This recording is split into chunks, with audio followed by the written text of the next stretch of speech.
சுத்திகரிப்பு அப்படி சொன்னால் புறம்பான சுத்திகரிப்பு. ஒருவேளை ஆடையை சுத்திகரிப்பது, நம்முடைய வீட்டை சுத்திகரிப்பது, இப்பேற்பட்ட காரியங்கள் தான் அந்த நாட்களில் பழைய ஏற்பாட்டு காலத்தில் சுத்திகரிப்பு என்று சொல்லி இருந்தது. ஆண்டவர் சொல்லும் பொழுது பழைய ஏற்பாட்டில் ஒரே ஒரு வசனத்தை நான் உங்களுக்கு காட்டி கொடுக்க விரும்புகிறேன். யோசுவாவின் புத்தகம் 3ஆம் அதிகாரம் 5வது வசனம். யோசுவா ஜனங்களை நோக்கி, உங்களை பரிசுத்தம் பண்ணிக்கொள்ளுங்கள். ஆமா, நாளைக்கு கர்த்தர் உங்கள் நடுவிலே அற்புதம் செய்வார். அப்போ அவங்க தங்களை சுத்திகரித்து கொண்டது என்ன அப்படி சொன்னா, 6ஆம் வசனம் பாருங்க.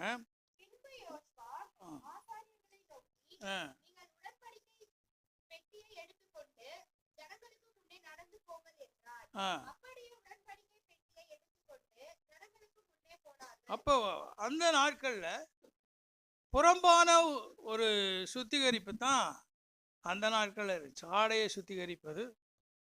இன்னும் கூட அவர்கள் தாவீது ஓடி போகும் பொழுது அவன் அப்பத்தை கேட்கிறான். என்ன கேட்குறான்? ரொம்ப பசியாக இருந்தான். இந்த பசியாக இருக்கும் பொழுது ஆசாரியனை பார்த்து அப்பம் கேட்குறான்.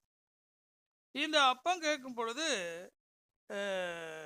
ஆசாரியன் என்ன சொல்கிறான் அப்படின்னா, அதாவது 3 நாள்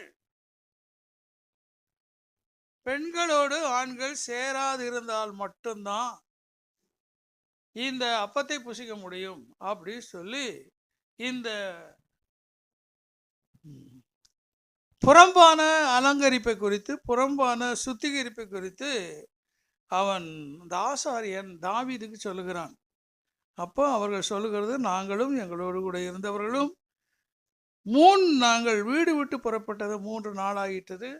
எங்களுடைய அசம்பிகளும் எப்படி இருக்குது என்று சொன்னால் சுத்திகரிக்கப்பட்டிருக்கிறது என்று சொல்லி தாவீது சொல்லி அந்த அப்பத்தை, அந்த ஆலயத்தில் இருந்த அப்பத்தை அவர்கள் வாங்கி சாப்பிடுகிறார்கள்.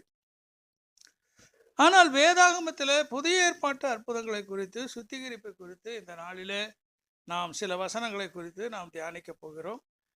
1 யோவான் புஸ்தகம் 1ஆம் அதிகாரம் 7வது வசனம். நமக்கு எல்லாருக்கும் மனப்பாடமாக தெரிஞ்ச வசனம் தான்.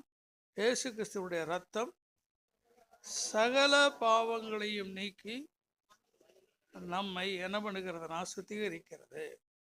நம்முடைய ஆண்டவராக இயேசு கிறிஸ்து, அதாவது வேதம் சொல்லுகிறது, அவர் சில இடங்கள்ல தவறாக போதிக்கிறார்கள், ஆனால் அவர் பாவி அல்ல, பாவமாக்கப்பட்டார். இந்த பாவம் உலகத்தாருடைய எல்லா பாவத்தையும் அவர் மேல் சுமத்தப்பட்டதுனால தான் அவர், என் தேவனே என் தேவனே ஏன் என்னை கைவிட்டீர், ஏலி லாமா லாமா சபத்கானி அப்படின்னு சொல்றார். அதனால அவர் சத்தமிட்டு சொன்னார். ஏன்னா பாவம் இல்லாத அவர் இந்த பூமியில வாழ்ந்த பொழுது அவரை சோதிச்சாங்க, பேச்சில் சோதிச்சாங்க, நடக்கையில் சோதிச்சாங்க, அவருடைய உபதேசத்தை சோதிச்சாங்க.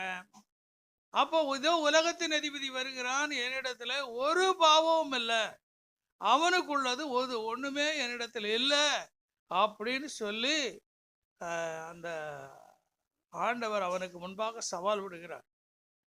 அப்ப அவருடைய ரத்தம் எப்பேற்பட்ட ரத்தம் என்று சொன்னால் பரிசுத்தமான ரத்தம். ஆகவே இந்த பரிசுத்தமான ரத்தத்தை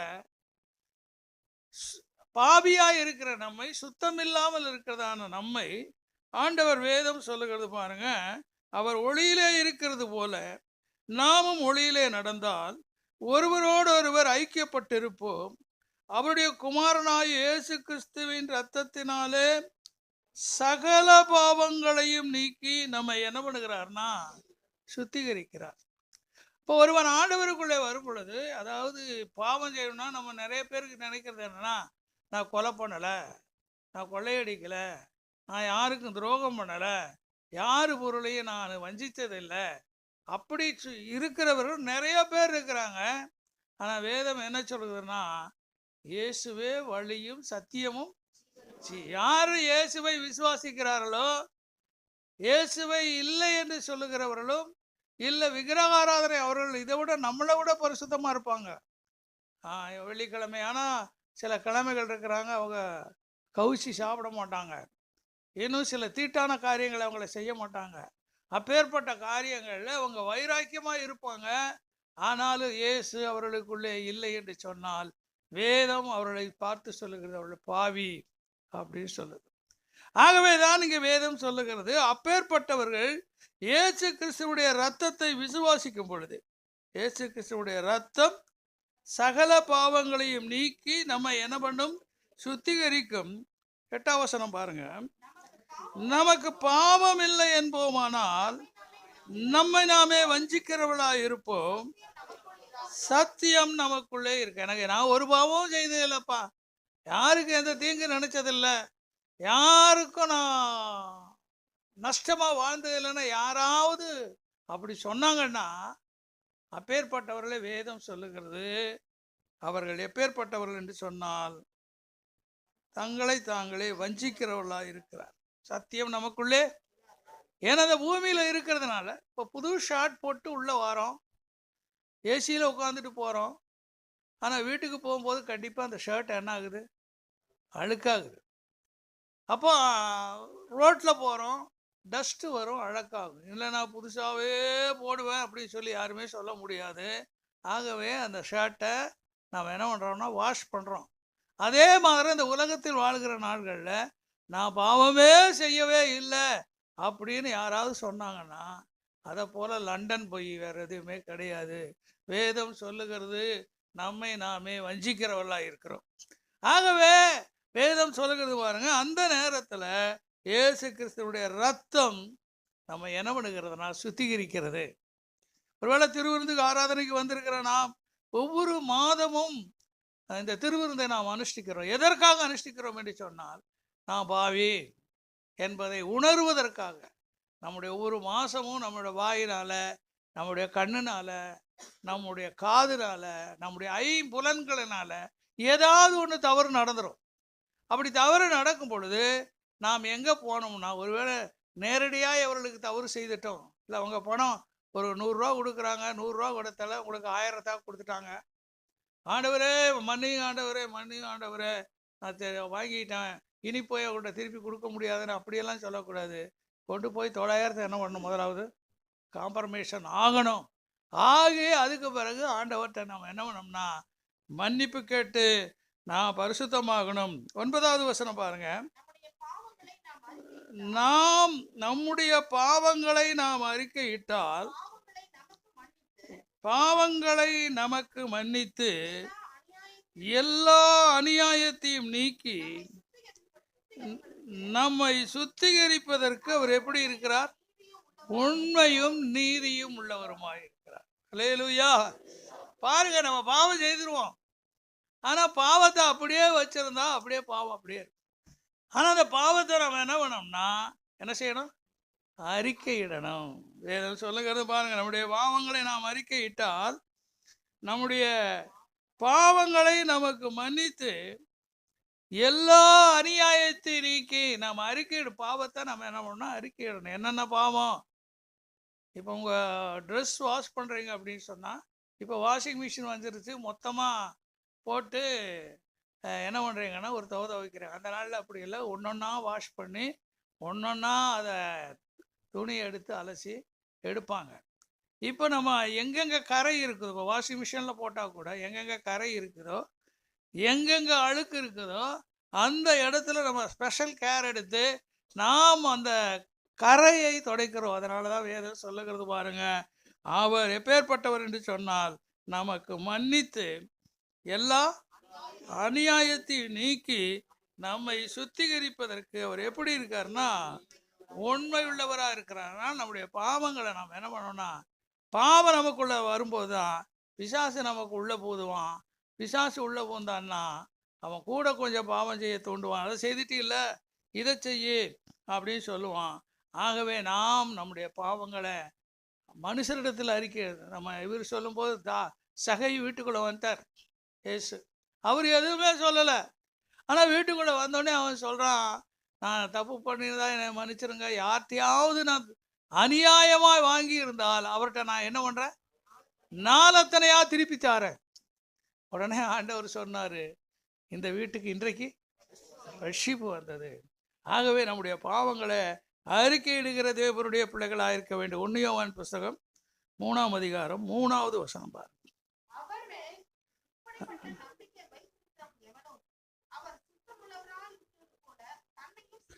ஆமா, அவர் மேல நாம நம்பிக்கை வைக்கிறோம் அப்படின்னு சொன்னா, அங்க யோவான் எழுதும் போது எழுதுகிறார், அவர் சுத்தமாயிருக்கிறது போல நாமும் தன்னை சுத்திகரித்துக் கொள்ளுகிறான். 4ஆம் வசனம் பாருங்க. பாவம் செய்கிற எவனும் நியாய பிரமாணத்தை மீறுகிறான். நியாய பிரமாணத்தை மீறுகிறவன், நமக்கு பிரமாணத்தை கொடுத்திருக்கார், இந்த பிரமாணத்தை மீறினால ஆண்டவர் சொல்றாரு, நீங்க பாவம் செய்திருக்கிறீங்க, அதனால அந்த பாவத்தை நீங்க என்ன பண்ணணும்னா அறிக்கையிடணும். பாருங்க, 6ஆம் வசனம் பாருங்க.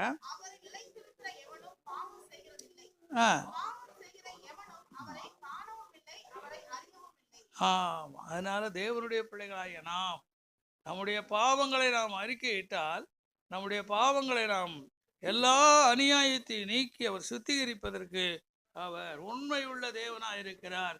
ஏன்னா அவர் சொல்லியிருக்கிறாரு, அறிக்கையிட்டா கண்டிப்பா நான் மன்னிப்பேன், உங்களுடைய பாவங்களை நான் மன்னிப்பேன் அப்படின்னு சொல்லுங்க. 2 பேருடைய புஸ்தகம் 1ஆம் அதிகாரம் 9வது வசனம்.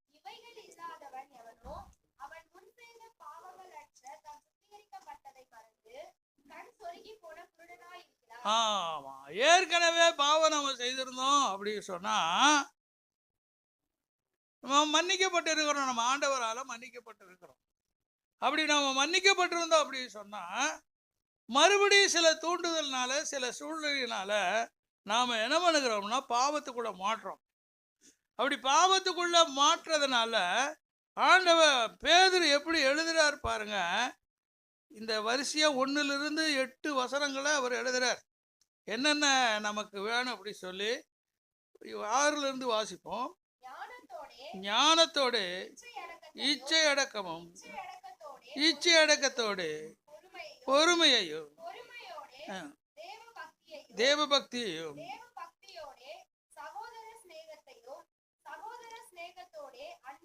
ஆமா, நாம பாவம் மன்னிக்கப்பட்டு இருக்கிறோம், இயேசு கிறிஸ்துவுடைய ரத்தத்தினால நம்ம சுத்திகரிக்கப்பட்டு இருக்கிறோம்.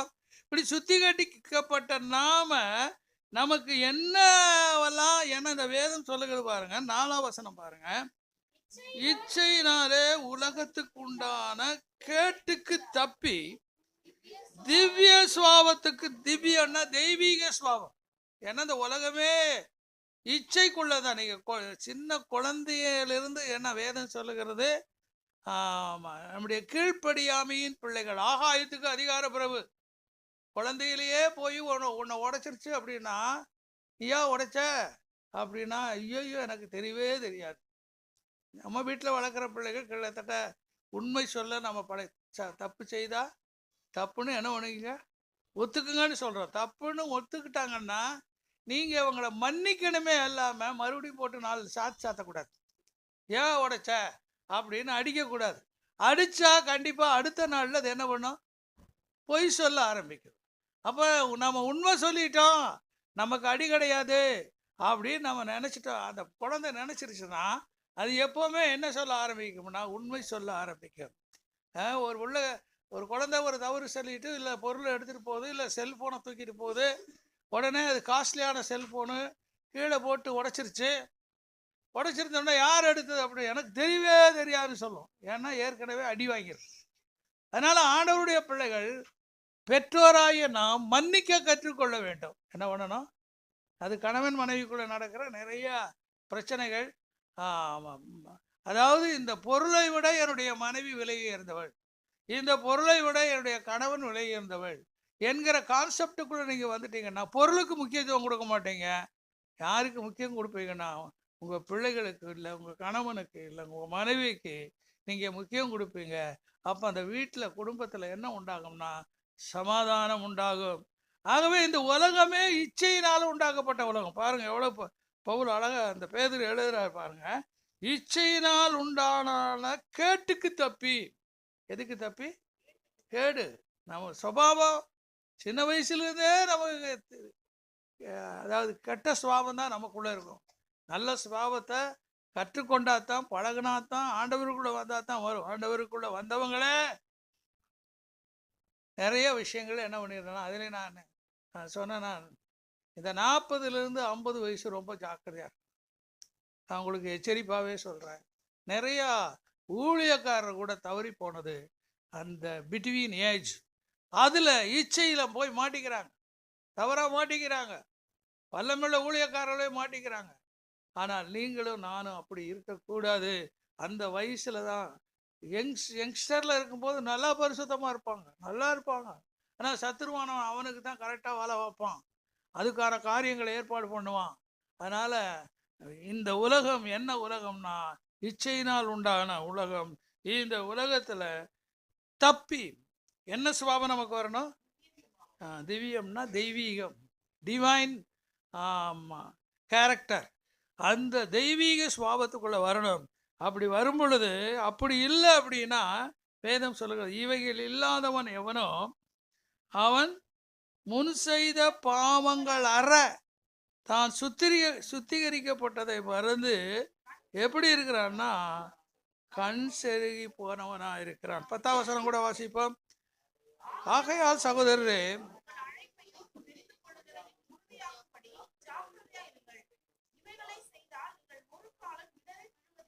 ஒரு காலமும் இடறி விழுவதில்லை. இடறி விழுவதற்கு நம்ம அழைப்பு என்ன? அந்த அழைப்புல நம்ம உறுதியா இருக்கணும். அந்த அழைப்புல ஏன்னா நம்மள இங்க மொத்தம் இருக்கிற அத்தனை பேருக்கும் எதுக்காக அழைச்சிருக்காரு அப்படின்னா நித்திய ஜீவனை சுதந்திரித்துக் கொள்வதற்கு. எதுக்காக சொல்லுங்க? நித்திய ஜீவன். மனுஷன் ஒவ்வொருத்தனுக்கும் நித்தியம் இருக்குது. ஏசு கிறிஸ்துவை ஏற்றுக்கொள்ளேன்னா அவன் நித்திய நரகத்துக்கு போவான். புழு சாவாமலும் அக்னி அவியாமலும் இருக்கும். ஆமா. ஆனா ஏசு கிறிஸ்துவை ஏற்றுக்கொண்டவனுக்கு என்னது? நித்திய ஜீவன். ஆமா, நித்திய காலமா அவருடைய சமூகத்துல இளைப்பாரி கொண்டிருக்கணும்.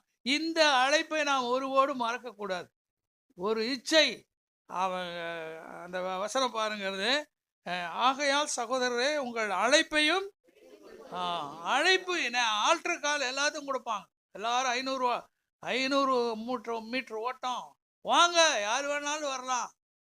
ஆனால் பாதியிலேயே நின்றுவாங்க, ஆரம்பமே நின்றுவாங்க, முக்கால்வாசி நிற்பாங்க, நின்று போயிடுவாங்க நிறைய பேர். ஆனால் நின்று போனவனை நாம் ஒருபோதும் பார்க்கவே கூடாது. திரும்பி பார்த்தா நம்ம கதை லோத்து மனைவி கதை மாதிரி ஆகி போயிடும். அதனால அவங்கள பார்க்கவே கூடாது. நமக்கு முன்னால் ஓடிக்கொண்டு இருக்கிற ஜெயிச்ச ஆட்களை பார்க்கணும். இவரை மாதிரம் மாறணும். ஒரு எனக்கு எப்பவுமே பில்லி கிரகாம் எனக்கு ரொம்ப பிடிக்கும். அந்த மாதிரி சுவிசேஷர்கள் இந்தியாவில் எழும்பணும், இந்தியா ரசிக்கப்படணும். இல்லையா? ஆக தெய்வ மக்களாகிய நாம் நம்மை அவரை போல மாறணும் அப்படின்னு சொல்லி நாம் சுத்திகரிக்கப்பட்ட தேவனுடைய பிள்ளைகளா நாம் மாறணும். எபிரேயர் கழுத புஸ்தகம் 1ஆம் அதிகாரம் 3வது வசனம்.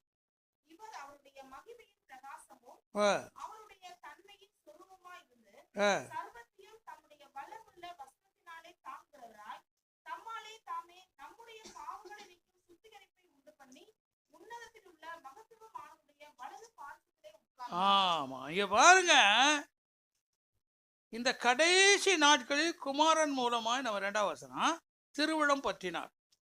இவரை சர்வத்துக்கும் சுதந்திர வழியாக நியமித்தார். இவரை கொண்டு உலகம் அல்ல உலகங்களையும். எப்படி எவ்வளவு வேதம் எவ்வளவு தெளிவா இருக்குது பாரு.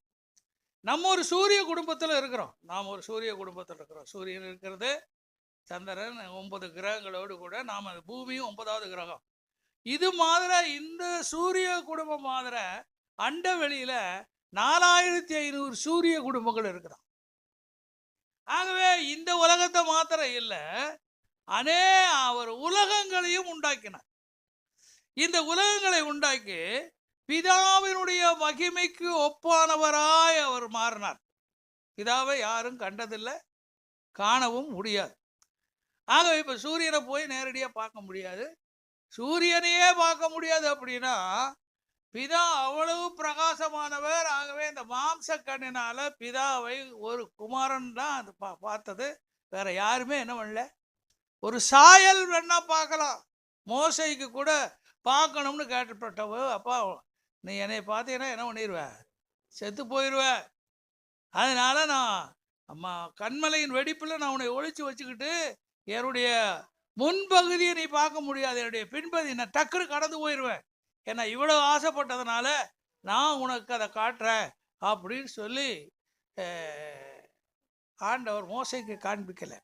ஆனால் இவர் எப்பேற்பட்டவர். அதனால தான் அந்த அவருடைய விசாரிப்புல பிரதான ஆசாரியர் பரிசேயர் எல்லாரும் கேட்குறாங்க, நீ ஜீவனுள்ள தேவனுடைய குமாரனா அப்படின்னு சொன்ன பொழுது, நீங்கள் பிதாவின் மகிமையோடு கூட நான் இறங்கி வரும் பொழுது நான் அப்படியே வருவேன். உதாரணத்துக்கு சொல்றேன், நான் யோசேப்பு அந்த தேசத்தினுடைய அதிபதியா மாறினார். அதிபதியா மாறுறதுக்கு அடையாளமாக என்ன பண்ணான்னா, பார்வோனுடைய ரதத்துல ஏற்றி, 2ஆம் ரதத்துல ஏற்றி, அவருடைய வஸ்திரங்களை எல்லாம் உடுத்தி, அவருடைய கனத்தை கொடுத்து, அவருடைய மகிமையை கொடுத்து, இனி யோசேப்பு உத்தரவில்லாம ஒரு நாவும் அசைக்க கூடாது. அவன் தெருவழியா வரும் பொழுது எல்லாரும் என்ன பண்ணணும்னா தண்டனிட்டு பணிந்து கொள்ளணும். சாஷ்டாங்கமா விழுந்து யோசேப்பு வாழ்க, யோசேப்பு வாழ்க, யோசேப்பு வாழ்க. அப்ப அந்த மகிமை புள்ள வேதம் சொல்லுகிறது, பார்வோன் என்ன சாப்பாடு சாப்பிடணும்னு தீர்மானிக்கிற அந்த இடத்துல இருந்தான் யாருன்னு சொல்ல யோசேப்பு. அப்ப அவருடைய மகிமை, அவருடைய கனம் முழுவதையும் யாருக்கு? இந்த பார்வோன்னா உலகத்துக்கே பெரிய ராஜா. அந்த நாள்ல எகிப்து பெரிய ஒரு ஆளுகைக்குரிய ஒரு தேசமா இருந்தது. அதே மாதிரி இதை வேதாந்தர பழைய ஏற்பாட்டில் நடக்கிற நிறைய சம்பவங்கள் பரலோகத்துக்கு நிறைய அந்த நிழலாக இருக்கிறது. ஆகவே அவர் சொல்லுகிறார் பாருங்க, இவர் அவருடைய மகிமையின் பிரகாசமும் அவருடைய தன்மையின் சொரூபமா இருந்து சர்வத்தையும் தம்முடைய வல்லமையுள்ள வசனத்தினாலே தாங்குகிறவராய். சூரியன் இப்படிதான் ஓடணும், இது ஓட்டம், அது என்ன வார்த்தை. சந்திரன் இப்படித்தான் ஓடணும், அது தேவனுடைய வார்த்தை. இந்த கிரகங்கள் இப்படித்தான் ஓடணும், அது தேவனுடைய வார்த்தை. இந்த பூமி அந்தரத்துல இப்படி சுத்தணும், இது தேவனுடைய வார்த்தை. இவைகள் எல்லாம் வார்த்தையினாலே. அது கொஞ்சம் கூட பெறலாது, கொஞ்சம் கூட மாற்றமே இருக்காது. நம்முடைய மனுஷன் மட்டும் அவனை கீழ்ப்படுத்துறது ரொம்ப கஷ்டமான காரியம். அல்லேலூயா. அதனாலதான் நம்மளை என்ன பண்ணுதுன்னா, உலக வசனத்துக்கு கீழ்ப்படியாது, உலக வசனத்தின்படி வாழாது, உலக வசனத்தை கேவலமா பேசும். ஒருத்தர் சொல்லும்போது சொல்றாரு, இங்க கூட அதை வால் போஸ்ட் அடிச்சு விட்டுருந்தாங்க, பரிசுத்தாவியினால் இட்லி வேகுமா அப்படி. இப்போ அவங்களுக்கு அந்த வார்த்தை என்னன்னு புரியாது. ஆனால் நமக்கு பரிசுத்தாவியானவர் அப்படின்னாலே ஒரு நடுக்கம், ஒரு பயம் நமக்குள்ளே கிரியை செய்து நமக்குள்ளே ஒரு பெரிய மாற்றத்தை உண்டு பண்ணுகிறது. அதனால தம்முடைய வல்லமுள்ள வசனத்தினாலே தாங்குகிறவராய் தம்மாலே தாமே நம்முடைய பாவங்களை நீக்கும் சுத்திகரிப்பை உண்டு பண்ணி உன்னதத்துள்ள மகத்துவமானவருடைய வலது பார்சத்துல பாருங்க, நம்மை சுத்திகரிப்பதற்காகவே மகிமையின் தேவன் மனுஷனாக மாறி எங்க தன்னுடைய சொந்த ரத்தத்தை சிந்தி நம்முடைய பாவங்களை அவர் என்ன பண்ணிக்கிறார்னா சுத்திகரித்திருக்கிறார். அல்லேலூயா. 3:9-14 எபிரேயர்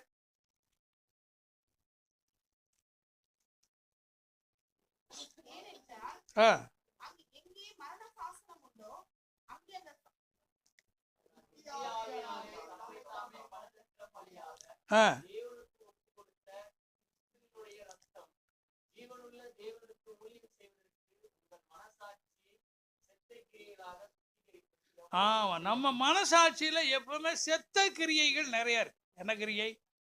செத்த கிரியை.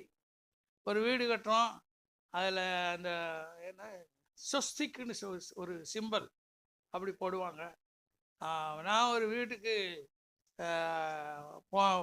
இது போனேன். பாஸ்டர் அந்த சந்தனத்தை குழச்சி வச்சுருந்தாங்க. குழச்சி வச்சா இது இந்த ரூம் ஃபுல்லாக சிலுவையாக போடுங்க பார்த்தாரு. என்ன பண்ணுங்க? சிலுவையாக போடுங்க. நமக்காக ஆண்டவர் எல்லாவற்றையும் செய்து முடிச்சிட்டார். நாம சில கிரியைகள் சிலருடைய விசுவாசிக்கிறதுக்காக சில காரியங்களை செய்ய வேண்டியிருக்குது. உதாரணத்துக்கு இப்போ இன்னைக்கு ஆனால் அந்த காரியத்தை செய்யலை. ஒரு வீட்டுக்குள்ளே போகிறோம், என்ன பண்ணுறோம்னா தண்ணி தெளித்து ஜெபம் பண்ணுறோம். அது கூட என்னதுன்னா தேவையில்லை தான். ஆனால் அவருடைய விசுவாசத்தை தூண்டுவதற்காக அந்த பழைய ஏற்பாடு தான் அது. பஸ்கா ஆட்டுக்குட்டி ரத்தத்தை மேல் சட்டத்திலும் கீழ் சட்டத்திலும் என்ன பண்ணணும்? பூசணும். அப்படி பூசலை அப்படின்னா சங்கார தூதன் வீட்டுக்குள்ளே வந்துடுவான். தலைப்பிள்ளையெல்லாம் என்ன பண்ணி போச்சு? செத்து போச்சு. அப்போ மனிதனுடைய விருப்பத்தின்படி, ஏன்னா அவர் வசனத்தை விசுவாசத்தா போதும், அவர் எனக்காக யாவையும் செய்து முடிப்பார். அல்லேலூயா. சங்கீதம் 138:8, சங்கீதம் 57:2 வேதம் சொல்லுகிறது. கர்த்தர் எனக்காக அவர் எல்லாவற்றையும் செய்து முடிச்சுட்டு போய் அவர் வலது வருஷத்துல போய் உட்கார்ந்துட்டாரு. ஆகவே அவர் நம்முடைய பாவங்களை என்ன பண்ணிக்கிறார்னா கிறிஸ்துவனுடைய ரத்தம். அல்லேலூயா. பாருங்க 22ஆம் வசனம் பாருங்க. அதுலயே நியாயப்பிரமாணத்தின்படி கொஞ்சம் குறைய எல்லாம் இரத்தத்தினாலே சுத்திகரிக்கப்படும், ரத்தம் சிந்துதல் இல்லாமல் பாவ மன்னிப்பு என்ன பண்ணாதனா உண்டாகாது. அடுத்து, ஆதலால் பரலோகத்தில் உள்ளவர்களுக்கு சாயலானவைகள் இப்படிப்பட்ட பலிகளினாலே சுத்திகரிக்க வேண்டியதாக இருந்தது. ஆகவே பரலோகத்தில் உள்ளவைகள் எவைகளோ இவைகளிலும் விசேஷித்த பலியினாலே சுத்திகரிக்கப்பட வேண்டியதாமே. பாருங்க, இயேசு கிறிஸ்து மரிக்கும் பொழுது இப்போ நான் நிறைய பேர்த்த கேட்டு பார்த்தேன். ஒருவேளை திருத்தம் இருந்தால் பண்ணிக்கலாம், ஒன்றும் பிரச்சனை இல்லை. அவர் இறந்துட்டாருன்னு டிக்ளேர் பண்ணிட்டாங்க. ஆனால் இறந்துட்டாரா இல்லையான்னு சொன்னால் அவர் பக்கத்தில் போய் பார்த்தாங்க. காலை ஒடிக்கலாமா அப்படின்னு பார்த்தா 2 கல்லனுக்கு உயிர் போல. ஆனால் அவனு 2 பேர்த்த கால் ஒடிச்சிட்டாங்க. ஆனால் இயேசு கிறிஸ்து பக்கத்தில் வரும் பொழுது அவர் ஏற்கனவே மரித்திருந்தார். ஆனால் அந்த பாடி, அதாவது பிளட் சர்க்குலேஷன் நின்னாதான் டெத்து, அப்படித்தானே? பிளட் சர்க்குலேஷன் இருந்துச்சுன்னு சொன்னால் உடம்பு கொஞ்சம் என்னவா இருக்கும்? தொட்டு பார்த்தா என்னவா இருக்கும்? சூடு இருக்கும். அப்படி தொட்டு பார்த்தா சொல்லுவாங்க கொஞ்சம் இழுத்துக்கிட்டு இருக்குது, கொஞ்சம் வெயிட் பண்ணுங்க, ஒருவேளை உயிர் வந்தாலும் வரும். ஆனால் நம்முடைய ஆண்டவர் இறந்து கன்ஃபார்ம் பண்ணதுக்கு பிறகு அப்படியே விழாவில் குத்துறாங்க. விழாவில் குத்துனா என்ன வருதுன்னா ஈட்டியில் குத்துறோன்னு என்ன வருது? ரத்தமும். இப்போ டாக்டர் இங்கே உட்காந்துருக்கிறாரு, செத்த பிறகு ரத்தம் வருமா? இல்லை, கேட்குறேன் நான், டவுட்டு தானே ஒழிய. சரி, அப்போ ரத்தம் வராது. ஆனால் அவர் கொஞ்சம் ரத்தம் இருந்துச்சு. ஏன் அப்படின்னா இந்த பூலோகம் முழுவதும் இயேசு கிறிஸ்துடைய ரத்தத்தினால கழுவியாச்சு. அதனால இந்த வசனத்தின்படி கொஞ்சம் ரத்தத்தை எடுத்துக்கொண்டு எங்கே போனார் அப்படின்னா பரலோகத்துக்கு போனார்.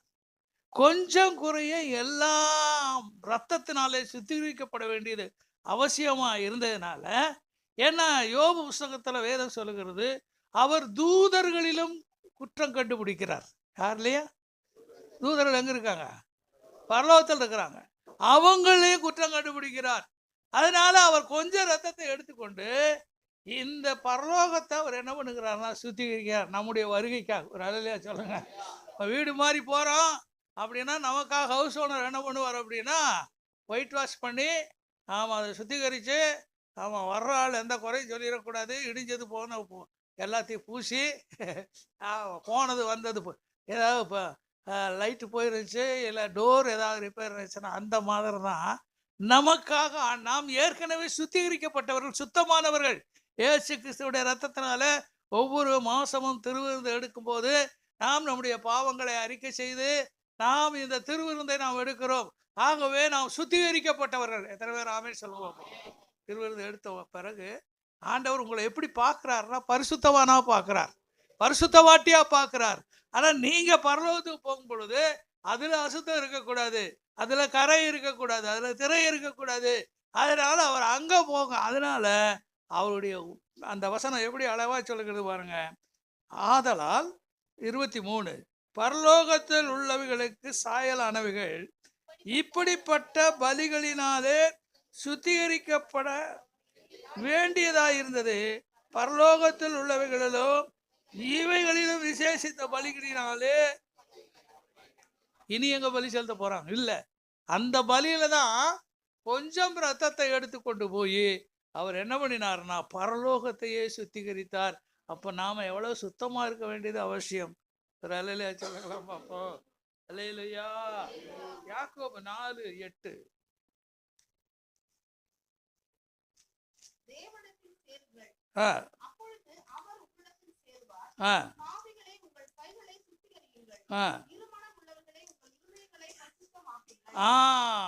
ஈரமானம் அங்க போனா நல்லா இருக்குமா? இப்ப இங்க உட்காந்துக்கிட்டு இப்ப தேட்டர் எதுவும் கிடையாது.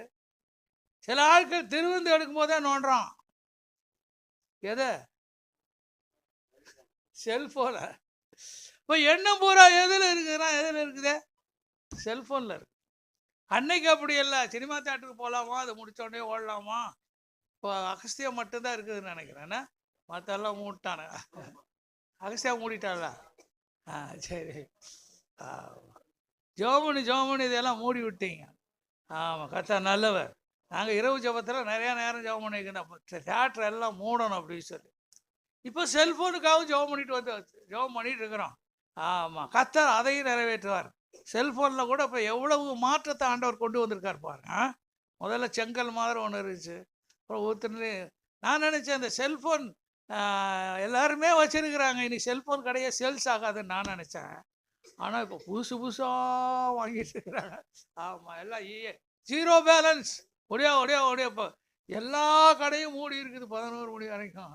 ஆனால் செல்ஃபோன் கடை மட்டும் மிட் நைட் வரைக்கும் திறந்துருக்குது. அப்போது 2 பேர் உள்ளே உட்காந்துருக்கான். அது யாருன்னா கணவன் மனைவி தான் உட்காந்துருக்குறாங்க. அதனால ஆண்டவர் சொல்லுகிறார் பாருங்க, உங்கள் கைகளை மறுபடியும் அந்த வசனத்தை வாசிங்க பார்ப்போம். தேவனிடத்தில் சேருங்கள், அப்பொழுது அவர் உங்களிடத்தில் சேருவார். பாவிகளே, கைகளை என்ன பண்ணுங்கள்? சுத்திகரியுங்கள். இருமனம் உள்ளவர்களே, உங்கள் இருதயங்களை நீங்கள் என்ன பண்ணுங்கள்? பரிசுத்தமாக்குங்கள்.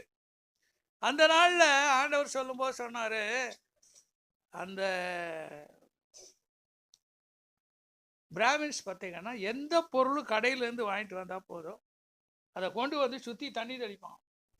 தண்ணி தெளித்து அதுக்கு ஒரு மந்திரத்தை போட்டு தான் பொருளை உள்ளே எடுத்துகிட்டு போவாங்க. இல்லையா? திருவாரூர் அப்படின்னு சொல்லுகிற தஞ்சாவூர் பக்கத்தில் ஒரு ஊர், அது ஃபுல்லி அவங்க தான். வேற யாரும் அந்த ஊருக்குள்ளே என்ன பண்ணக்கூடாது?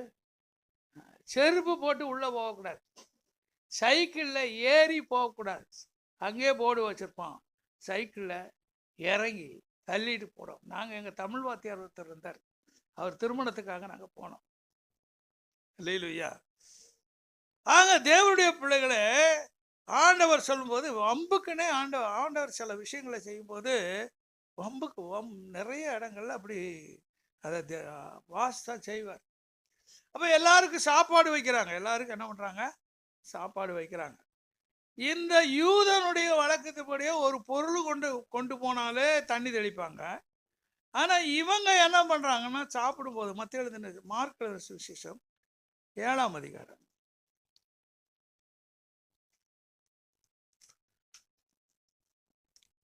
3ஆம் வசனம்.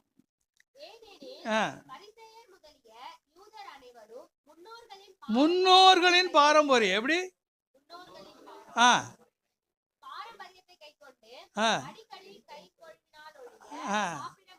அடிக்கடி கை கழுவுவார்கள். எப்படி? அதே கொரோனா காலத்துல வந்துச்சு. போடு 10 கழுவு 12 கழுவு. கழுவுனவெல்லாம் செத்து போயிட்டான். இல்லையா? கழுவுன்னு கழுவுனவன் எல்லாம். ஒரு ஊழியக்காரங்க வடசனை போதகிட்டு வந்தார். அந்த சானிட்டரா அது என்னது? அதை பைப்புல ஒரு 2 வார்த்தை பேசுறாரு, அப்புறம் ஒரு கையெழுத்து.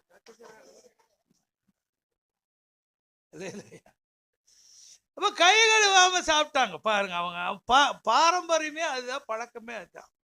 இப்ப நம்ம கிறிஸ்டின் பேக்ரவுண்ட்லேருந்து வந்தாங்கன்னா, சாப்பாடு முன்னால வச்சாங்கன்னா அவங்க ஜெபிக்காம சாப்பிட மாட்டாங்க. சின்ன வயசுல அவங்களுக்கு கற்றுக் கொடுத்துருப்பாங்க. ஆனால் இந்து பேக்ரவுண்ட்லேருந்து வந்தவன் இடையில அது பாஸ்டா இருந்தால் கூட என்ன பண்றானோ சோத்தை முன்னால விட்டானே லவக்கு லவக்குன்னு அடித்தீங்க. நீங்க அதை கவனிச்சு பாருங்களேன், அதை கவனிச்சு பாருங்க. உங்களுக்கும் கூட அந்த பழக்கம் இருக்குன்னு நினைக்கிறேன். அதான் மண்டே மண்டே ஆட்டுறாம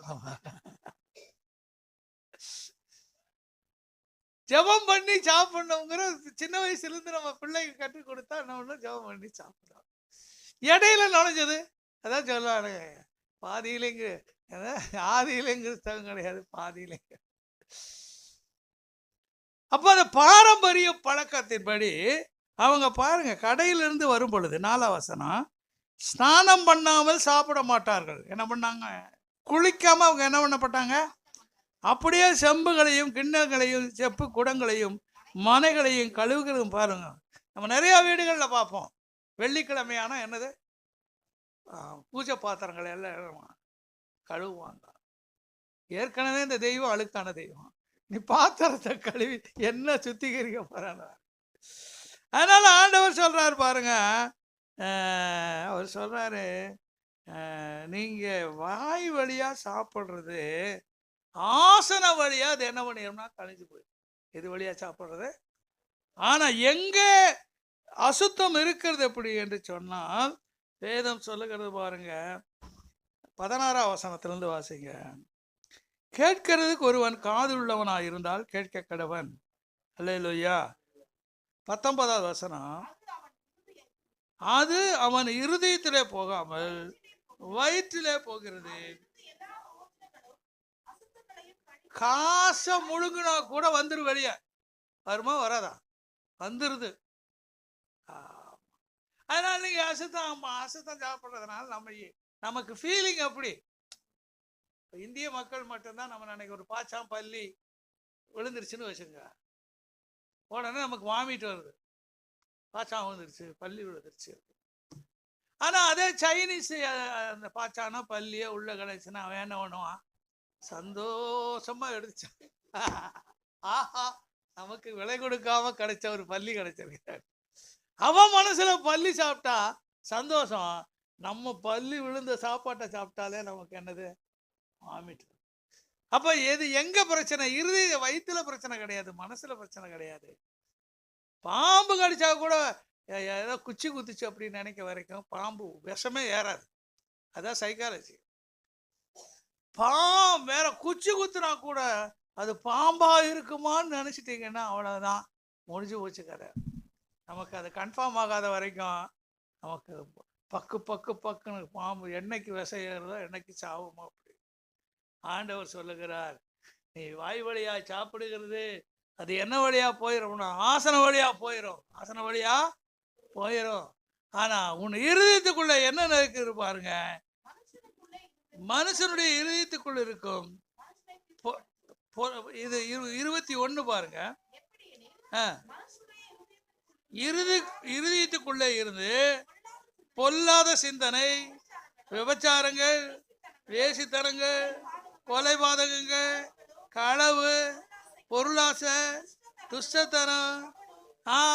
பாருங்க, அது ஒரு பெரிய லிஸ்டே இருக்கு. இப்பேற்பட்டதா உங்களை என்ன பண்ணா கரைப்படுத்தும். இந்த கரையத்தான் ஆண்டவர் என்ன பண்ணுகிறார்னா வேதம் சொல்லுகிறது, ஏசு கிறிஸ்துவுடைய ரத்தம் சகல பாவங்களையும் நீக்கி சுத்திகரிக்கிறது. இல்லையா? திருவிருந்த நாள்ல உங்களை நீங்களே வேதம் சொல்லுங்கள், உங்களை நீங்களே உய்த்து பாருங்கள், நிதானித்து பாருங்கள். உங்களுக்குள்ள இந்த பாவங்கள் ஏதாவது பொருளாசை, துஷ்டத்தனம், கபடு, காமவிகாரம், வன்கண், தூசணம், பெருமை, பதிகேடு, இது ஏதாவது இருக்குதா அப்படின்னு சொல்லி நீங்கள் ஆண்டவருடைய சமூகத்துல அறிக்கையிடும் பொழுது ஆண்டவர் என்ன பண்ணுகிறார்னா நம்மை சுத்திகரிக்கிற தேவனாயிருக்கிறார். மல்கியாவின் புஸ்தகம் 3ஆம் அதிகாரம் 3வது வசனம்.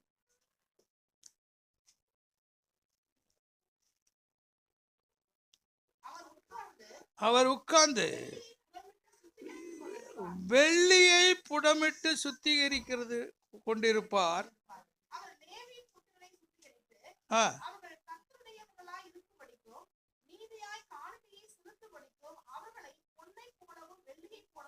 ஆமா, பாருங்க, ஆண்டவருடைய பிள்ளைகளாகிய நம்மள சபைக்கு வருகிற எல்லாரையும் வெள்ளியை சுத்திகரிக்கிறது போல அவர் சுத்திகரிப்பாராம்.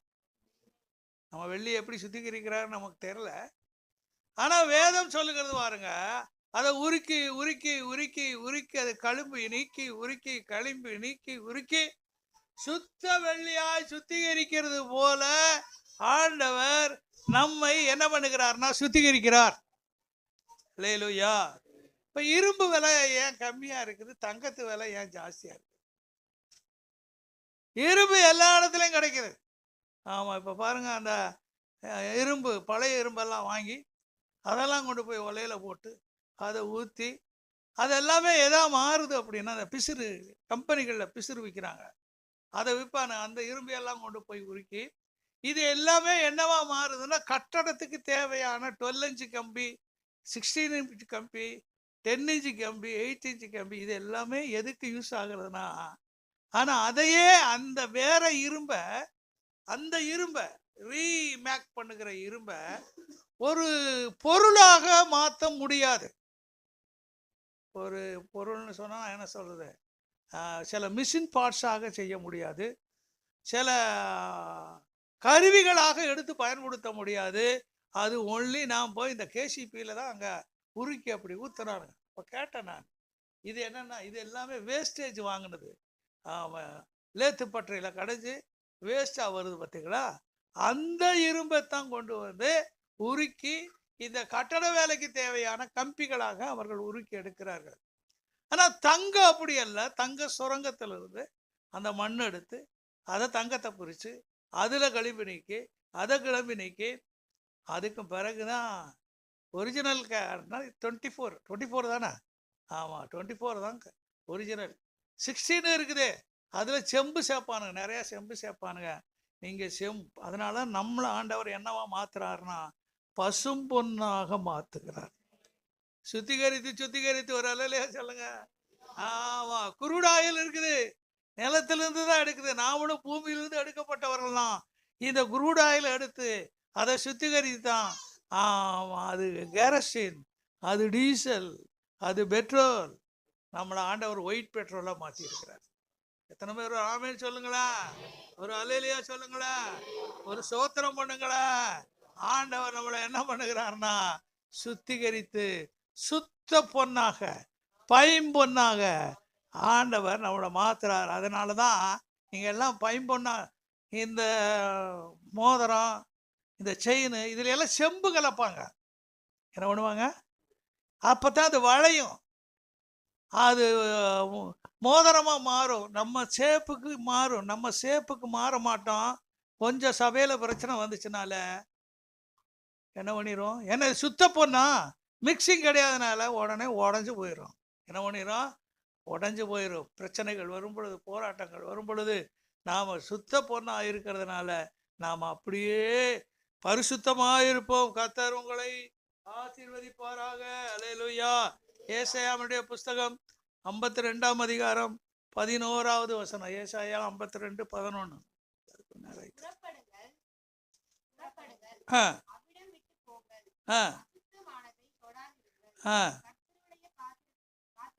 பாத்திரங்களை சுமக்கிறவர்களே, உங்கள் நடுவில் இருந்து நீங்கள் என்ன பண்ணுங்க, புறப்படுங்கள். அல்லேலூயா. எப்படி புறப்பட வேண்டும் என்று சொன்னால் 12ஆம் வசனம் சொல்லுகிறது, நீங்கள் தீவிரித்து புறப்படுகிறது இல்லை, நீங்கள் ஓடி போகிறவர்கள் போல ஓடி போவதும் இல்லை.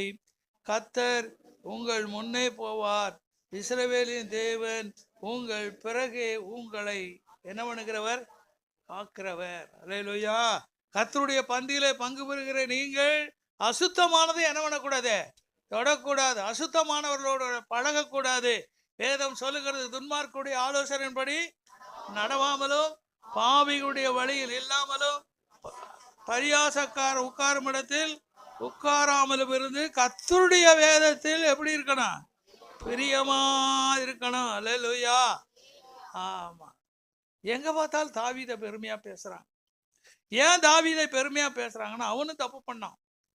ஆனா தப்பு பண்ணா கூட அதாவது அவர்களுக்கு 5-7 மனைவி இருந்துச்சு, அதையெல்லாம் விட்டுட்டு போய் வேறொருத்தருடைய மனைவி எடுத்துக்கிட்டு கொலையும் செஞ்சு, ஆமாம், குழந்தையும் பிறந்துச்சு.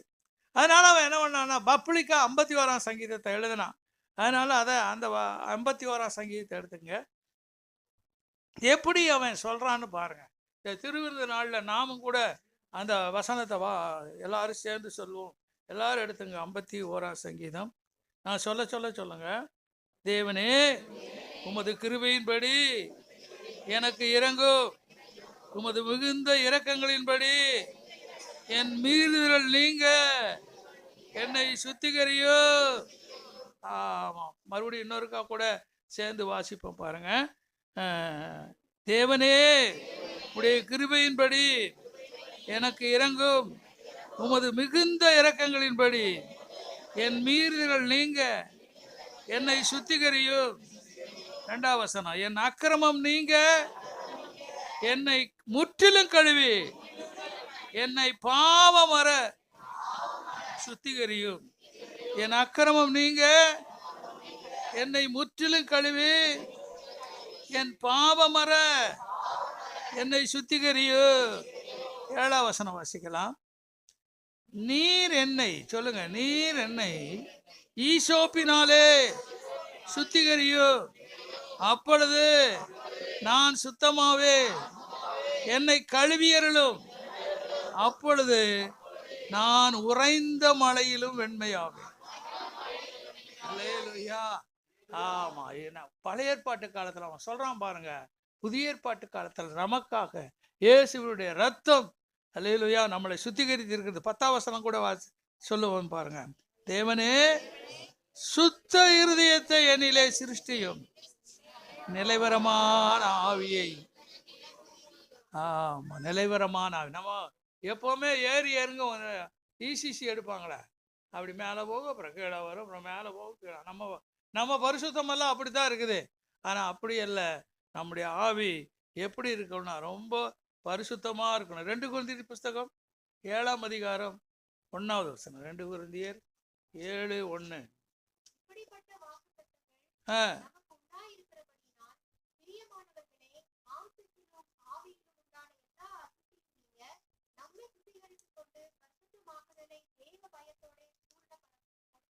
ஆமா, பாருங்க, இந்த கொரிந்தியர்ல எழுதும் போது எப்படி நம்முடைய வாக்குத்தத்தம் எப்படி இருக்குன்னு சொல்லி அங்க ஆண்டவர் 6ஆம் அதிகாரத்துல சொல்றாரு.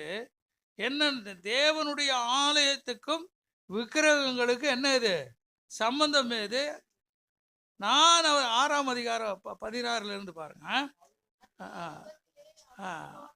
உலாவி அவர்கள் தேவனாய் இருப்பேன், அவர்கள் என் ஜனங்களாய் இருப்பார்கள் என்று நான் உங்களுக்கு சொன்னபடி நீங்கள் ஜீவனுள்ள தேவனுடைய ஆலயமாய் இருக்கிறீர்கள்.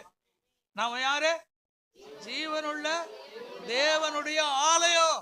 நம்ம ஆலயத்துக்குள்ள காலையில கூட ஒருத்தருக்கு சொன்ன, நான் மோசையோடு கூட இருந்தார், தாவீதோடு கூட இருந்தார், தானியேலோடு கூட இருந்தார். ஆனா நம்மோடு கூட இல்லை. எப்படி இருக்கார் நம்மோடு? சொல்லுங்க. நமக்குள்ளே இருக்கிறார். சொல்லுங்க பாப்பா, எப்படி இருக்காரு?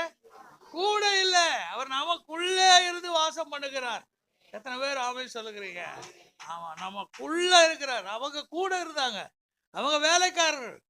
அவருடைய தாசன் யாக்கோபு தாசன், தாவீது என் தாசன், ஆபிரகாம் என் தாசன். ஆனா நீங்கள் தாசன் கிடையாது, நீங்கள் அவருடைய பிள்ளைகள். நான் சொல்லுவேன் எப்பவுமே, நான் அவருடைய பிள்ளை மாத்திரமல்ல, அவருடைய செல்ல பிள்ளை. ஒரு அலையிலே சொல்லுங்க. அவருடைய மார்புல சாய்ந்து கொள்ளலாம், அவர் மடியில உட்கார்ந்து கொள்ளலாம், அவருடைய கன்னத்தை கிள்ளலாம், அவருடைய கன்னத்துல முத்தமிடலாம், அவருடைய பாதத்துல முத்தமிடலாம். ஏன் என்று சொன்னால் நீங்களும் நானும் அவருடைய பிள்ளைகள். எப்படி பிள்ளைகளா இருக்கிறதுனால ஓடி போய் மடியில போய் உட்காரலாம். எத்தனை பேர் அப்படி அனுபவம் இருக்குது? ஒரு அல்ல சொல்லும். நேற்று நான் டெல்லியிலிருந்து வந்த உடனே எங்க பேத்திக 2 ஓடி வந்து இந்த மடியில ஒன்றும் அந்த மடியில தாத்தா தாத்தா தாத்தா தாத்தா. ஒரு அலையிலே சொல்லுங்களேன். அப்போ எனக்கே அவ்வளவு சந்தோஷம் உண்டுதா. நான் என்ன நினைச்சேன்னா, என்னுடைய அப்பா இயேசுடைய மடியில் நான் உட்கார்ந்தேன்னா அவர் எவ்வளவு சந்தோஷப்படுவார். ஏன்னா நாம் அவருடைய பிள்ளைகள், ரத்த சம்பந்தமான உறவு. நாம அவர் சாதாரணம் கிடையாது. நம்மளை வந்து 1 கொரிந்தியர் 2 கொரிந்தியர் 6:20 6:20, 7:23 வேதம் சொல்லுகிறது, நாம் விலைக்கு வாங்கப்பட்டவர்கள், ரத்தத்தினால வாங்கப்பட்டவர்கள், விலையேற பெற்ற ரத்தத்தினால. அதனால அவரோட மடியில உட்காரலாம், அவர் தோள் மேல ஏறி உட்காரலாம். அவரை தூதர்கள் அப்படி செய்ய முடியாது, எட்டித்தான் நிற்கணும்.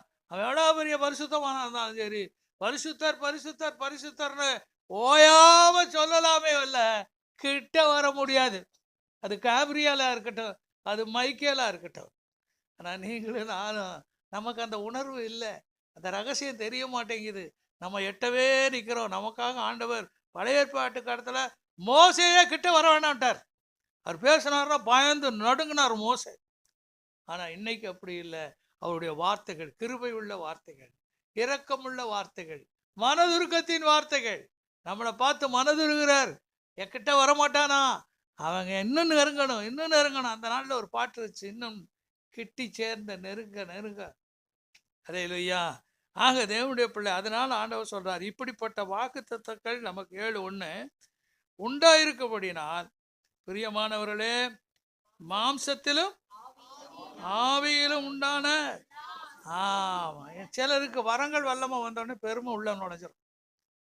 கர்த்தர் 2 பேர்த்த சுகமாக்கிட்டாருன்னா உடனே என்னை கொண்டு ஆண்டவர் பெரிய காரியங்களை செய்கிறார், இனி இந்த சபைக்கு டாட்டா காட்டுறார்.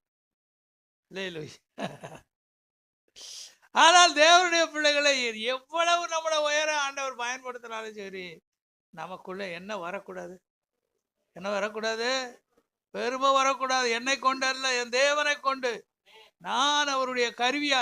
இப்போ கத்தியில ஒரு மாங்காய் தேங்காய் வெட்டுறீங்கன்னு வச்சுங்க, டேய் நீ இல்லாமல் இருந்தால் உன்னால வெட்ட முடியாது தெரியுமா உனக்கு, நான் தான் இப்போ பெரியான்னு கத்தி உங்களோட பேசினா எப்படி இருக்கணும். பவுல் அதான் எழுதுறாரு, நாம மண்ணு, உருவாக்கப்பட்ட களிமண். உருவாக்கின ஆளை பார்த்து நீ ஏன் என்னை சட்டியா படைச்ச, ஏன்னா ஏன் குழம்புக்கு சட்டியா படைச்சேன்னு கேட்டால் எப்படி இருக்கும். அப்படி நமக்குள்ள நாம் எப்பொழுதுமே தன்னை தாழ்த்துகிற எவனும் உயர்த்தப்படுகிறான். அந்த ஆவியில அசுசி வரக்கூடாது. நம்மளை என்ன பண்ணோம்னா, வேதம் சொல்லுகிறது, நாம் சுத்திகரித்து கொண்டு பரிசுத்தமாகுதலை தேவ பயத்தோடு பூர்ணமாக்க கடவோம். அல்லேலூயா, அல்லேலூயா. எபேசியர் 5ஆம் அதிகாரம்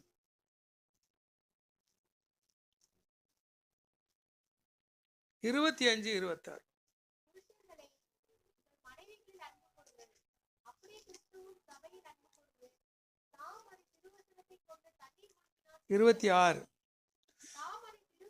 தாம் அதை திருவசனத்தை கொண்டு தண்ணீர் முழுக்கினால் சுத்திகரித்து. அந்த தண்ணி அப்படின்னாலே வசனம்னு அர்த்தம். என்னது, நாம ஒவ்வொரு நாளும் வசனத்தை தியானிச்சு நமக்குள்ளே வருகிற குறைகள், நமக்குள்ளே வருகிற குற்றங்களை வேதம் 27 சொல்லுகிறது பாருங்க. கரை திரை. இந்த திரைனா என்ன அப்படின்னா, நான் இத்தனை வருஷம் விசுவாசி, நான் அத்தனை வருஷம் விசுவாசி அப்படின்னு நினைச்சிட்டாலே அதுக்கு பேர் தான் சுருக்கம், திரை. எத்தனை வயசாச்சுங்க அப்படின்னா, தோலெல்லாம் சுருங்கி போச்சே அப்படின்னு சொன்னா அதுக்கு பேர் தான் திரை. நமக்குள்ள எப்பவுமே தினந்தோறும் புதிதாகவே இருக்கணும். எப்படி இருக்கணும், நான் இத்தனை வருஷம் அப்படிங்கிறது நமக்கு பெருமை கிடையாது. அல்லேலூயா. நாம் ரொம்ப ஜாக்கிரதையா இருக்கணும். சத்துருவானவன் நம்மளை விட தட்டுவதற்கு கிரியை செய்வான். அதனால வசனத்தின்படி. இப்போ நீங்க பைக்கில் போயிட்டு இருக்கிறீங்க, இப்போ வீட்டுக்கு முன்னால ஒரு குழி தோண்டி வச்சிருக்கிறாங்க, அங்கிருந்து வந்தாச்சு, ஒரு 30 கிலோமீட்டர் வந்துட்டீங்க, வீட்டு பக்கம் வந்துட்டு அங்கே ஒரு குழி வெட்டினது தெரியாது. இன்னைக்கு காலில் போகும்போது நல்லா தான் இருந்துச்சு, மத்தியானத்தில் குழியை வெட்டி விட்டான். நம்ம வீடு வந்தாச்சுப்பா, இனி வீடுன்னு சொல்லி அந்த குழிக்குள்ளே விட்டீங்கன்னா என்ன ஆகும் யோசித்து பாருங்க. ஆமாம், அவ்வளோதான். அதனால நான் வந்து சேர்ந்துட்டேன், ஆமாம் இத்தனை வருஷம் ஆயிட்டு அப்படிங்கிற எண்ணம் நமக்குள்ள ஒருபோது வரக்கூடாது. வேத வசனத்தின்படி நமக்குள்ளே கரை திரை முதலானவைகள் என்ன பண்ணக்கூடாதுன்னா நமக்கு வரவே கூடாது. கொலோசியருக்கு எழுதின புஸ்தகம் 3ஆம் அதிகாரம் 9வது வசனம். ஒருவருக்கொருவர் பொய் சொல்லாதிருங்கள். ஆமா, பழசு நமக்கு அப்பப்ப தலை தூக்கம். யார் தெரியுமா? எங்க அப்பா வீடு யார் தெரியுமா? எங்க ஊர் யார் தெரியுமா? சொல்ற அப்பேற்பட்ட எண்ணங்கள் நமக்கு வரவே கூடாது. அப்பேற்பட்ட எண்ணங்கள் வரக்கூடாது. நான் என் ஜாதி தெரியுமா? நம்ம எல்லாரும் பரிசுத்த ஜாதி. சொல்லுங்க பார்ப்போம். யாராவது உங்கள்கிட்ட கேட்டீங்கன்னா நம்மளை ஆண்டவர் என்ன ஜாதியா மாத்திருக்காருன்னா அவருடைய சொந்த ஜனம். அதை விட உங்களுக்கு என்னங்க வேணும்? அவர் சொல்றாரு, இங்க உட்கார்ந்துருக்கிற எல்லாரும் என் சொத்து அப்படிங்கிறாரு. ஆனா நான் என்ன சொல்றேன்னா, நான் திருநெல்வேலிக்காரன். நான் என்ன சொல்றேன்னா, எந்த ஊருக்காரன், அந்த ஊருக்காரன், அது இது சொல்றேன். ஆக தேவனுடைய பிள்ளைகளே, வேதம் சொல்லுகிறது பாருங்க. அடுத்து பாருங்க 9வது வசனம். ஒருவருக்கொருவர் பொய் சொல்லாதிருங்கள், பழைய மனுஷனை களைந்து செய்கைகளை களைந்து போட்டு தன்னை சிருஷ்டித்தவருடைய சாயலுக்கு ஒப்பாய் பூரண அறிவடையும்படி புதிதாக்கப்பட்ட புதிய மனுஷனை தரித்து கொண்டிருக்கிறீர்களே, அதிலே கிரேக்கன் என்றும் யூதன் என்றும் இல்லை, விருத்த சேதனம் உள்ளவன் என்றும் விருத்த சேதனம் இல்லாதவன் என்றும் இல்லை, புறஜாதியார் என்றும் புறதேசத்தானும் இல்லை, அடிமை என்றும் ஆதீனனும் இல்லை. நமக்குள்ள என்ன திருவிருந்து ஆராதனையில நமக்குள்ள என்ன வித்தியாசம் வரக்கூடாதுன்னா, என்ன வித்தியாசம் வரக்கூடாது? ஜாதி வித்தியாசம் வரக்கூடாது. இதை ஒழிப்பதற்காகத்தான் ஆண்டவர் என்ன பண்ணாரா, திருவிருந்தே ஏற்படுத்தினார். எத்தனை பேர் ஆமே சொல்லுகிறேன்? எதை ஏற்படுத்தினாரு? இவர் வாயில் வச்சதை அவர் இப்ப நம்ம கொரோனா காலத்துல இருந்து கொஞ்சம் டிசைன் மாத்திருக்கிறோம், அவ்வளவுதான். ஆனா தேவன் ஏற்படுத்தின நோக்கம் ரெண்டு. நம்ம எல்லாரும் ஒரே குடும்பத்துல ஒரே ஐக்கியத்துல பிறந்தவங்க. அல்லேலூயா. அந்த நாட்களெல்லாம் சாப்பாடு எப்படி? எங்க அம்மாவெல்லாம் ஒரு பெரிய தட்டுல இருக்கும், அதுல இந்த தினையரிசியை தினையரிசி அந்த தட்டுல ஆற வச்சிருப்பாங்க, அகப்ப அப்படி அப்படி அப்படி இருக்கும். அப்படி எல்லாத்தையும் போட்டு ஒரு பெரிய வெங்கல கொண்டாது அதில் போட்டு அந்த சோத்தை போட்டு கொள்ளு பருப்பு அதை போட்டு கொள்ளு ரசம் இதெல்லாம் போட்டு மொத்தமாக உருட்டி, நாங்கள் 9 பேர், ஆமாம், உருட்டி எல்லார் கையிலையும் உருட்டி உருட்டி கொடுப்பாங்க. ஆமாம், அதை வாங்கி சாப்பிட்டு தண்ணியும் மிச்சம். ஆமாம், எல்லா பிளேட்டும் கழுவ வேண்டாமில்ல, ஒரே ஒரு பாத்திரம் கழுவ போதுமில்ல. ஆமாம். இப்போ என்னன்னா, என் பிளேட்டில் இன்னார் சாப்பிடக்கூடாது, என் பிளேட்டில் இன்னார் சாப்பிடக்கூடாது. அப்பேற்பட்ட நம்ம குடும்பத்துக்குள்ளே வந்து வச்சு ஒரு எல்லாம் சொல்லுங்களேன் பார்ப்போம். ஒவ்வொருத்தருக்கும் ஒரு குடும்பம், ஒவ்வொருத்தருக்கும் ஒரு கிண்ணம். இந்த எல்லாம் மாறணும். எத்தனை பேர் சொல்கிறீங்க? ஆமைன்னு சொல்லுகிறீங்க. அப்பேற்பட்ட எண்ணங்கள் நமக்குள்ள இருந்தா ஆண்டவர் அதை மாற்ற. கடைசியாய் ஒரே ஒரு வசனத்தை மாத்திரம் வாசித்து நம்மை முடித்துக் கொள்ளலாம். 2 தீமோத்தேயு புத்தகம் 2ஆம் அதிகாரம் 21வது வசனம்.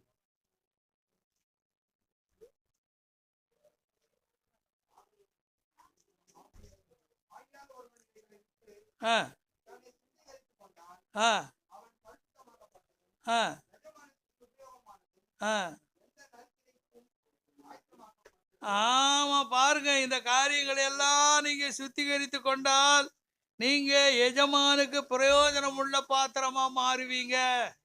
எத்தனை பேர் ஆமே சொல்லுகிறீங்க? ஆமா, நமக்குள்ளே இருக்கிறதான இயேசு கிறிஸ்துவுடைய ரத்தத்தினால. ஆமா, நேற்றை கூட ஒருத்தர் சொல்லும்போது சொல்றாரு, இந்த காரியம் வருது, அறிக்கை எடுக்கிறேன், மறுபடியும் அதே பாவத்தை செய்கிறேன், மறுபடியும் செய்கிறேன், மறுபடியும் அறிக்கையிடுறேன், மறுபடியும் அதே பாவத்தை செய்கிறேன்.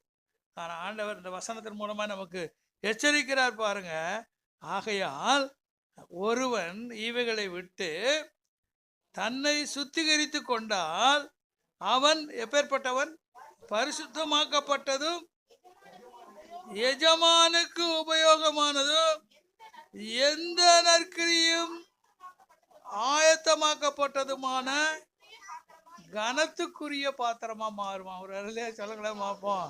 நீங்க தேவனுடைய பார்வையில கனத்துக்குரியவர்களா மாறணும்னா நீங்கள் இயேசு கிறிஸ்துடைய ரத்தத்தினால சுத்திகரிக்கப்பட்டு இந்த ஜென்ம சுவாபங்கள் மாறணும்.